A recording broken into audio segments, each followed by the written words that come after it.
The action is fast, the competition is fierce, and we have all the highlights for you here on Sports Den. I'm Blythe Whaley alongside my broadcast partner Bill Hupp, our director Ted LaRue, and we have a packed show today.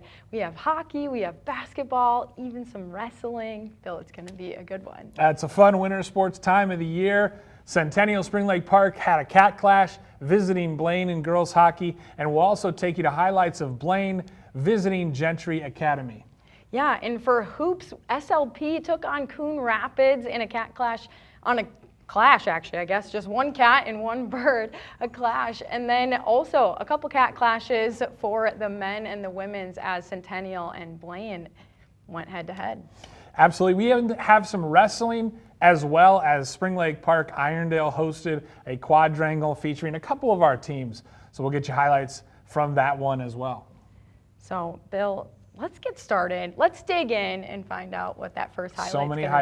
So many highlights to get to. We'll start on the ice tonight as Centennial Spring Lake Park, the third-ranked team in the state, visited Fogarty Arena to play Blaine as the regular season draws to a close. First period, Annabelle Bucciaconi with the nifty dangles to create some space before she slides the puck over to teammate Isla Specht, who buries it past Blaine goalie Caden Larson to make it 1-0 to the visitors. Late in the period, Nia Such drives the net and creates an easy tap-in goal for Tegan Kuhlenkamp to light the lamp for her team-leading 24th of the season. A juicy rebound out front, and she made no mistake.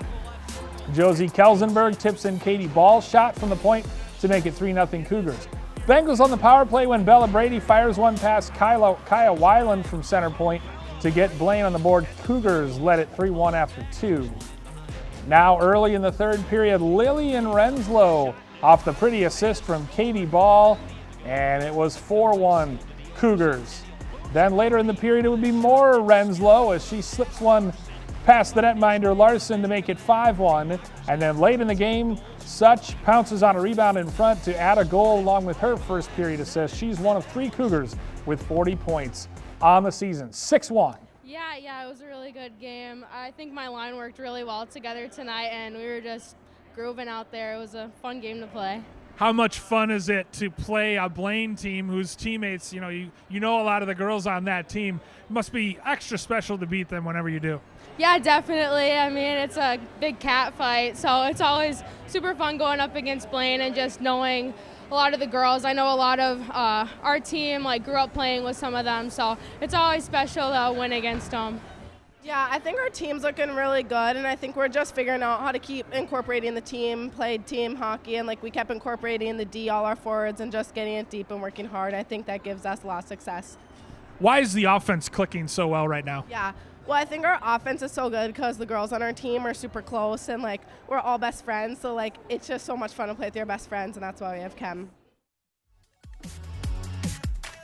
As we take a look at the Section 5 AA girls hockey bracket, and it all sets up for Centennial SLP, who has not fallen to a AA team all season, to meet Maple Grove, the arch rival number 2 seed. They've already beaten them twice this year, and they are on track to meet Blythe in the final on February 14th, Valentine's Day. And Centennial SLP with a chance for a little revenge. This is will be the 4th straight time these two teams have met. It's becoming quite the rivalry in Section 5. Yeah, it's going to be interesting to see who's going to be hit by Cupid's arrow there on the 14th to get the victory. We'll see if Centennial SLP's dream season can continue. Meanwhile, on Section 7 AA, Andover, no surprise, the top seed. Blaine will be number 3, and a potential date in the semifinals with Grand Rapids Greenway, led by Mercury Bischoff, awaits them, but it's going to be a lot of trips up north, most likely, for the Bengals. That's true. And also, we have some more hockey. It wasn't just the ladies that we get to talk about. We also get to talk about the gentlemen. But let's take a look at last Saturday's game when Blaine Bengals hit the road to face Gentry Academy on the ice. After a scoreless first period, goalies still standing tall, but buckle up because the second period gets rolling quick. You saw 52 seconds in, Sam Shaughnessy heads to the box for cross-checking on Thor Gimbel. Gentry makes some pay here on the power play. 1:37 into the second, Fairbanks sets up Gooley for the long-range rip, up 1-0.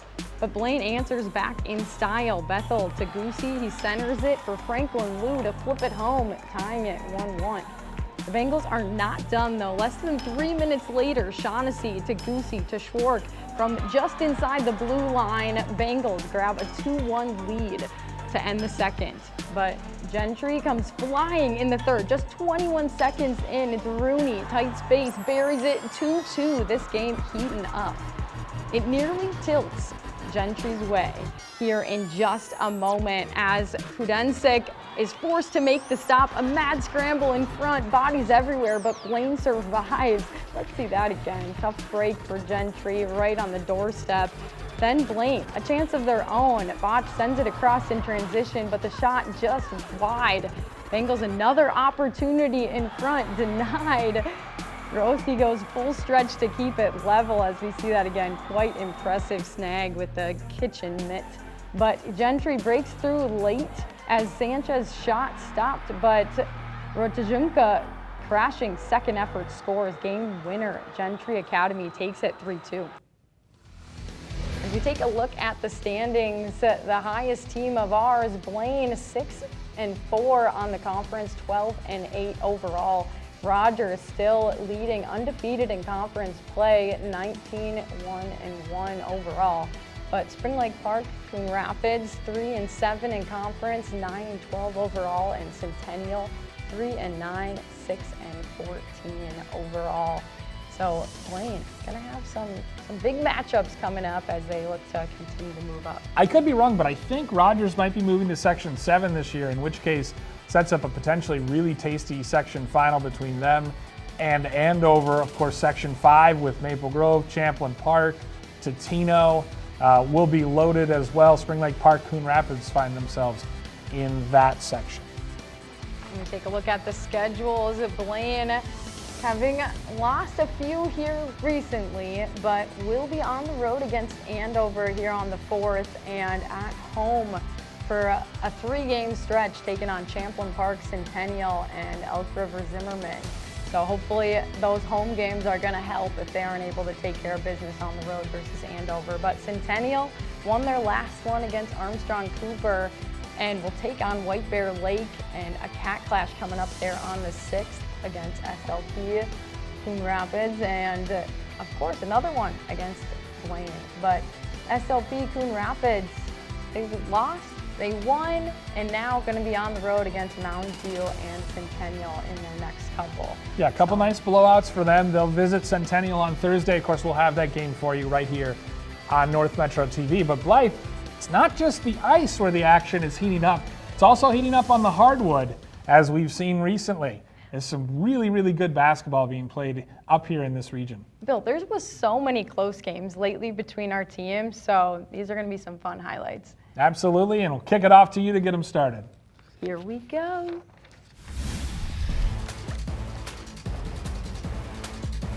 In the first one, we head to Roger E. Carlson Fieldhouse where the Panthers took on the Cardinals last Tuesday. The Cardinals put up down the first triple. It's Tegan Plowman Tate with the splash. Defense turned into offense. Jackson Young, poke, steal, sprint, coast-to-coast lay-in, 15-10 Cardinals. Jeremy Odie pull up from the parking lot, bang, the NBA range, folks. Panthers looking to respond. Luckily, Colin Welch has a 3 on speed dial. Count it. They're hanging around 24-15. Jason Eagle baseline trigger, all cash. But Coon Rapids moving it from the inside out. Plowman Tate to Young, the silky smooth catch and release from distance. And the Cardinals lead at 34-24 at half. But Jackson Young continues to show his limitless range in the second. And Aaron Jepson absorbs the contact like a sponge, getting the and one. And now it's 29-41 till that Eagle 3 as he put it down on the left wing. A defensive stop leads to the transition bucket. Nolan Myron with some payback, coast to coast, lays it in for 2. Coon Rapids, Young, and LeClaire putting on a pick and roll clinic. That looked textbook. But Panthers won't quit. Colin Welch rises, fires, and drills it. They start brewing the Panther comeback, 66-63. What a finish. As we take a look at some of those stats, Young, 37 points on the night. He did all he could. to try to give the Cardinals a chance. Plowman Tate 13, but you see Thompson 17 points, Eagle 17, Myron 14. Just too many guys to handle, and the Panthers helping find a way to win with numerous scorers in that column. But Bill, what a fun. Yeah, Jackson Young, I've never seen him play hoops. He's a soccer player, and he's also the kicker for the team. I think his dad's the AD at Coon Rapids, so he's certainly an all-around athlete. 37 points, pretty impressive effort. Also impressive was the action going on at Centennial the other night as Blaine visited Circle Pines to face the Cougars and try to avenge a previous loss at home earlier this season. Step back three for Ty Buffo to start things early in the game, but it was Jackson Dreesen who would respond for Centennial. That's 3 of his game-high 35. Tristan Hansen getting in the act as well. He added 19, an impressive game for him. But Blaine's defense would carry the day today. A run out for number 31, Shiloh ITA. And then a nice up and under here by Nano Gemta. A little scoop and score. And then again, what did we say about defense later in the half? A little run out and the steal and score. Offense or defense to offense, and Blaine leads 30-16. Late first half, Gemta, a nice drive. Bengals led 36-21. At the half. Second half now, David Diamond gets his own rebound in transition and sticks it back. And then Buffo steps into a long three-pointer, and Blaine was rolling. Good kick to the corner here by Diamond. Nice drive and dish. Jackson Dreesen tried to do his part to keep the Cougars in it. He's averaging nearly 25 a game this season. And then with 8 minutes left, here he scores in transition. Beautiful finish there. But that Blaine defense was tenacious. Here Diamond gets the ball ahead and decides to finish through contact. And then again, defense leading to offense. Who said the bounce pass was dead? Diamond uses it for perfection for the assist to keep Blaine at arm's length. Bengals lead by as many as 24 and win it by 10. You got way out in front. We were able to build a 24-point lead, and then Centennial made it a bit of a game at it late, but the Bengals hold on. Yeah, it was personal because they beat us the first time at our house. We came out, we knew what we had to do. In the second half, we kind of, we're being a little lazy because we got up a lot, but then we reeled it back in at the end. Love going to war with the guys, and we knew what we had to do coming in here. Their run was big, obviously. Jackson hit a lot of shots. We called a timeout towards the end of the game. We just recouped, talked to our team, and, we knew what we had to do. We knew we had to stop them, stop Jackson from scoring, and that's what we did. As we take a look at the standings in the Northwest Suburban Conference, and all of our 3 teams right around each other, right at 500 or thereabouts. Blaine 8-7 with the win, keeping pace, but a lot of good teams at the top of the conference, the usual suspects. It's pretty amazing when Totino Grace is 4th place in the conference. That's how you know it's good, the clear top 4 in the Northwest Suburban. Yeah, Maple Grove still having lost a game in conference. Pretty impressive. See what that streak continues. As we take a look at the upcoming schedules here, still plenty of games left to go here in early February.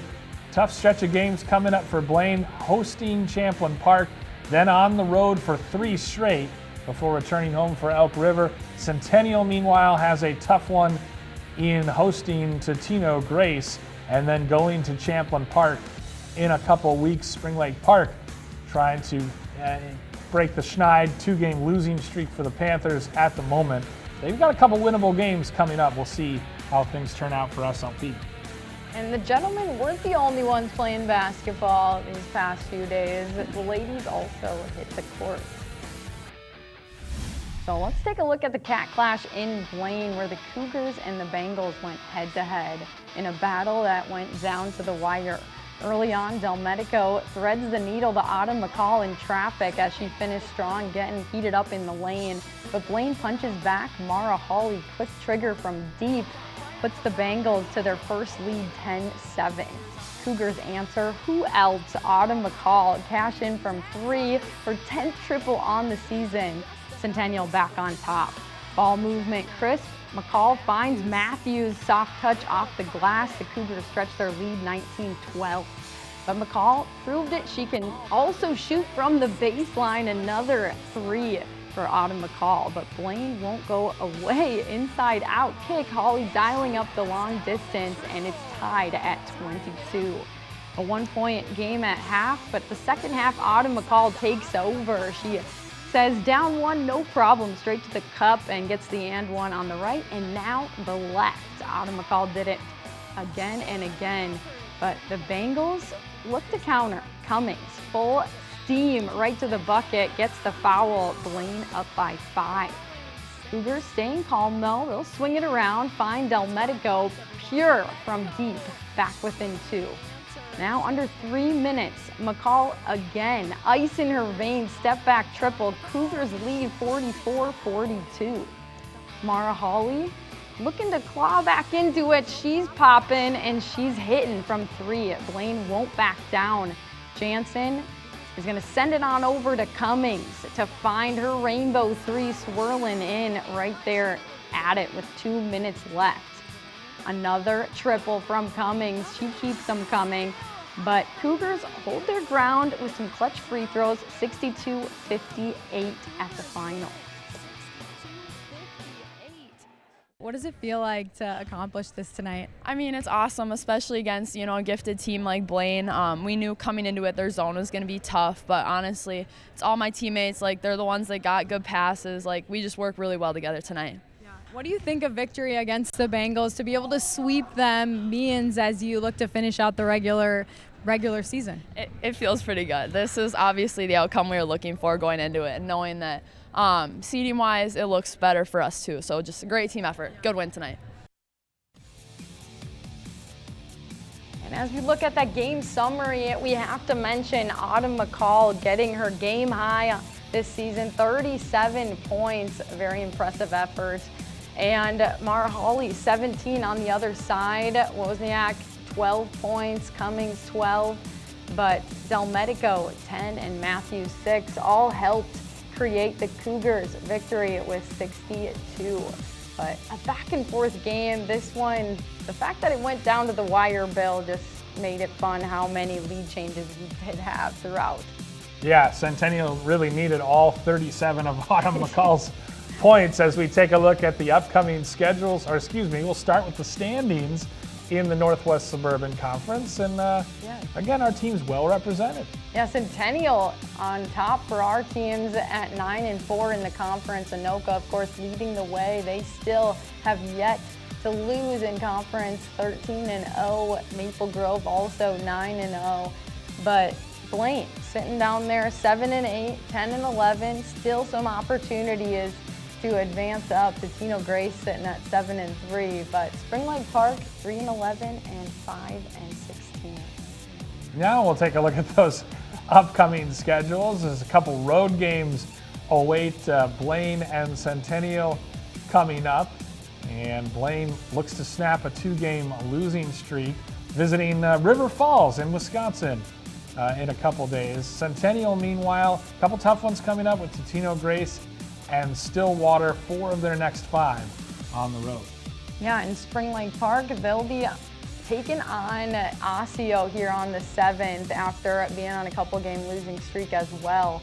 So they'll be looking to get back to the winning ways and a home game. Their next home one will be on the 13th against Park Center. Well, speaking of Spring Lake Park, they and Irondale hosted a wrestling quadrangle, and it was a good one as they hosted Forest Lake, Centennial, and Roseville. 114 pounds here. Reed Mold earns the defensive foul against Vinnie Nerdahl. And then Caden Clark does the same thing for the Rangers at 121 pounds here. And the Rangers got off to a very fast start. Forest Lake up 18-0 before Arlo Brinkman picks up bonus points via tech fall at 133. But the Rangers kept racking up the falls and the bonus point victories, including here at 145. Clayton Solberg, wrestling 5th at 152 in the state, gets a much-needed win for SLP. Irondale SLP managed to pick up a few wins at the upper weights, but it really would not be enough ultimately as Forest Lake got off to that fast 18-0 start, and ultimately they would pick up the win here. Eli Dozian getting a nice victory for Spring Lake Park at the end, but ultimately Forest Lake starts fast and picks up the 47-23 victory in match number 1. Match number 2, Roseville and Irondale SLP. Camila Garcia Alonso lost by major decision at 107 pounds. And then at 114, Vinny Nerdahl won by major decision. And then William Lee, a winner by fall, as was Arlo Brinkman at 127. He had a fantastic meet, picking up the victory at 127. Riley Inthali was a loser by fall to Roseville, and Riker Packey also was pinned by Ase Kuhu. And ultimately, Spring Lake Park still led it though. Oli Cope gets a nice victory, winning 5-0. And then Eli Dozian battled tough, but ultimately lost to Dupree Winkleman, my favorite name of the year, in overtime. Then at 285, Austin Holt picked up the fall. SLP Irondale wins it 43-26. And then our schools, Tangle Centennial and Irondale SLP. Evan Bosch picks up wins at 107, and Jack Geigelko at 114 by fall. Brandon Lee won by fall as well. And then Arlo Brinkman, another win, major decision, 10-0 for him. Then Centennial picked up a couple falls of their own. Ben Johnson at 139 and Parker Leiter at 145, both winners by fall. Solberg won a close one, a great matchup, 11-9. He comes away. Football star Evan Just won for Centennial, picking up the major decision at 160. And then at 189 pounds, Carter Stuckey, a winner by fall for Centennial. A couple more Cougar wins at the upper weights, including 8th-ranked Tyler Cook at 215 by fall. As you see here, he picks up the victory, and then Aiden Ford wins a close one off over Austin Holt. Centennial cruises to a 50-19 road win. Whew! Yeah. That was a lot of action. Seriously. On the courts, on the ice, on the mats. There's going to be a little more action in New Orleans on Sunday. Ooh. Blythe, will you be watching the Super Bowl? Oh, Phil, you have to be kidding me. Of course. Everyone is going to be gearing up, getting ready, so I'm pretty pumped. Okay, what's your go-to Super Bowl snack on Sunday? I think if wings aren't there, then that seems like it's something wrong. I agree. I would say if it's not wings, it's also all the dips. You know, you have chip dip, you have buffalo dip, you have vegetable dip, you know, the crackers, you can even be putting like a cheese dip, something. I don't know, all about the dips. Dips are good. You just kind of want to snack your way through the Super Bowl. You don't need a big turkey leg or anything. Yeah. Just yours is snacks. the turkey leg, is that what you're saying? No, that's Thanksgiving. No, dips, I'm with you on dips, but I think it's got to be wings. Yeah. Or, best of both worlds, buffalo chicken dip. True. Because then you have a dip with the wing. I like it. The best of both worlds. So we have to talk about the Chiefs, the Eagles. Who's your pick? Picking? You know, I think, if I have to really I feel like the Chiefs are probably going to win. Okay. But the Eagles, they did it. They did it with defense last time they matched up. So defense wins championships. So That's what they say. But I like the Chiefs' defense. I like the chance at history. I think a three-peat's going to happen, and most of America will be annoyed. True. Unfortunately, but at least we'll have dips in our lives. That's true. And we can count on that. We're all winners when it comes to eating that kind of food. So enjoy the game. We'll see you next week here on SportsCenter. For Blythe, I'm Bill. Good night.